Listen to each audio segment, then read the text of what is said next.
Here at Shippensburg, the Raiders are having an incredible season so far. We start with the Pirates as they face a must-win situation in their playoff series tonight at St. Louis. People in southern York County took a step back in time today at the annual New Freedom Fest. You can carry a gun in many public places today, Starbucks included. Thanks for joining us. I'm Nate Stewart for Fox 43 Sports. Some people are going to crazy lengths to get their hands on the newest iPhone. What a woman in South Carolina traded to secure the third spot in line, coming up next here on Fox 43. A travel alert to tell you about this morning. The I-81 northbound lane remains closed near exit 67 as crews work on beam construction. The ramp to westbound 322 is closed and the detour is northbound Mountain Road to southbound 81 to Cameron Street. A shooting in York County sends at least one person to the hospital. Police say it happened near the intersection of South George Street and East South Street. At this point, we know one person was shot. We will continue to bring you updates as they become available. Police in Dauphin County say speed may have been a factor in a deadly crash. It happened around 1:30 Saturday morning on Harmon Road in Jackson Township. State troopers say 20-year-old Daniel James Comfort Jr. of Millersburg was driving at a high speed when he lost control of his car, went off the road and into a field. Comfort was ejected and partially pinned under his vehicle. He was pronounced dead at the scene. The crash is still under investigation. 7 men have reached deals with Penn State University over claims they were sexually abused by former assistant football coach Jerry Sandusky. The victims include Sandusky's adopted son, Matt, and 3 others who testified against Jerry Sandusky at his trial last summer. Details of the settlement terms have not been announced. Sandusky is currently serving a decades-long sentence. President Obama made a stop in Pennsylvania as part of his 2-day bus tour. During his speech Friday, the president focused on his plan to keep college affordable, hold down student debt, and improve the earning power of young people. President Obama's rating system for colleges would judge schools on their affordability and potentially be used to allocate federal financial aid. The latest technology in assisted living was on display in Lancaster County. The Lancaster Marriott and County Convention Center hosted the Living Well with a Disability Conference and Expo Sunday. Attendees were invited to test the latest industry products and technology. They also had the opportunity to interact with celebrities who are living with disabilities, like the winner of MasterChef 3, Christina Ha, and Josh Blue, winner of NBC's Last Comic Standing. Local vet clinics offered free parvo vaccines after an outbreak of the virus in our area.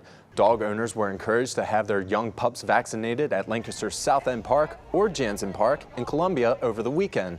The Organization for the Responsible Care of Animals raised the alarm after a parvo outbreak claimed the lives of 11 dogs in the county last week. Water rescue dogs took their certification test at Cador State Park over the weekend. The Newfoundland dogs demonstrated their ability to rescue swimmers through testing that included rescuing a victim trapped beneath a boat and victims stranded in the water.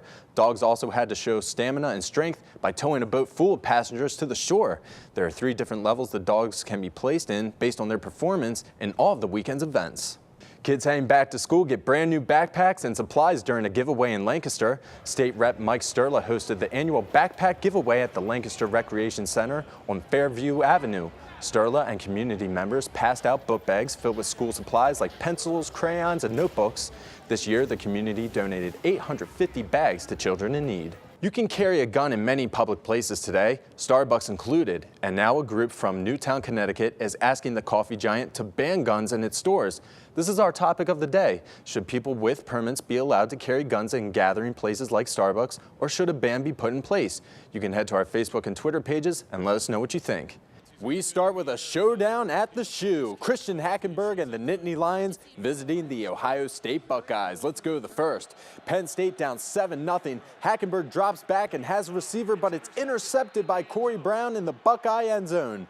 And it's just downhill for the Lions from there. Watch as Braxton Miller gets a snap and keeps it himself for a huge 39-yard touchdown run. Penn State gets blown out on the road 63-14. The Lions drop to 4-3. The Buckeyes remain perfect at 8-0. The Eagles have lost 9 straight games at home. Last time they won at the Link was September of last year against the Giants. The Birds try to snap the streak when they host the Giants, but unfortunately, they come up short again. Michael Vick would get the start for Philly after recovering from a hamstring injury, but that doesn't help the Eagles much at all because he drops back here and looks for Brent Selleck, but throws a pick to Antrell Roll early in the first. And the news gets worse for Philadelphia because Vick is back on the bench. So bring in rookie QB Matt Barkley. Eagles in the red zone. Barkley drops back, but he gets pressured and coughs it up, and New York would recover. The Eagles lose this one at home again, 15-7. Here's what Vic had to say about his reoccurring injury.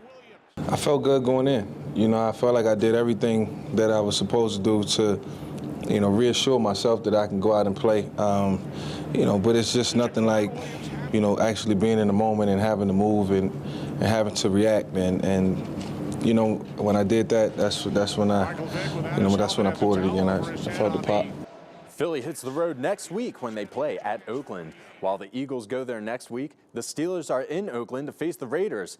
The defense returns to its usual form for Pittsburgh the past 2 games. They allowed just 22 points in their first 2 victories of the season. We go to the 4th. Pittsburgh tries to catch up by handing the ball to Le'Veon Bell for a 2-yard touchdown run to cut Oakland's lead to 3. Pittsburgh tries the onside kick late in the 4th, but they cannot recover. They lose this one 21-18 and fall to 2-5. Don't forget you can catch the entire Fall Classic here on Fox 43. Game 5 between the Red Sox and Cardinals is tonight in St. Louis. Coverage begins at 7:30. That's your first look at sports here on Fox 43 WPMT. I'm Nate Stewart. Have a great Monday morning.